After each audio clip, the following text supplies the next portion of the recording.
I'm here with Bruce Belzowski from Managing Director from Automotive Futures. We wanted to ask you about the USMCA. What can we expect in Mexico the past years and what's Once the program is ratified, we should expect some dramatic changes in certain places and less dramatic in others. I think overall less dramatic. My own opinion of the whole story is whether this was even necessary, whether this is much ado about very little. But because of this, we're still going to see some changes. We're going to see some changes, potentially some changes in how manufacturers and suppliers work together. Here we're looking at potential for what some jobs may be moving from Mexico back to the U.S. only from the supply base, not from the manufacturing base. Maybe some of that, but we're not sure how much of that. The manufacturers are very good at managing how much they do in each country, and I'm sure they're going to do this as well under the new program. And it may be they make no changes at all because they can manage how parts are moved around in such a way that it really doesn't even matter it meets all the requirements of the new program, but still doesn't make them change very much. The other side is that the program may have to change a bit, where some of the $16 an hour jobs may have to come back to the U.S., but we're not certain about this.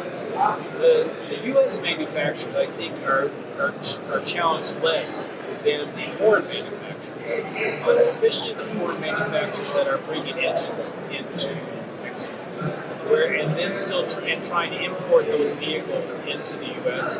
That's going to be a little more challenging because powertrains always take up so much value in the vehicle, and they end up being much more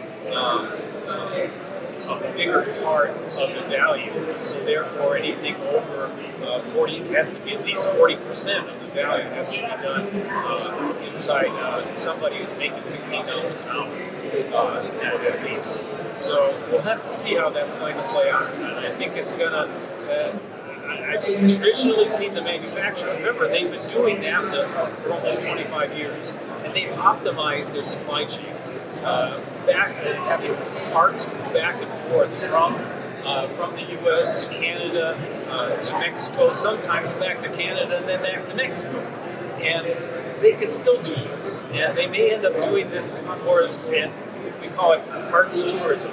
So a vehicle, a part can go to many different countries. Now, I don't want to talk about what the effective CO2 emissions are about that part moving around, but still, that's an issue that manufacturers know how to do, and I'm assuming they're going to be able to do it. We're talking about that it's possible, or it's a possibility that the jobs may have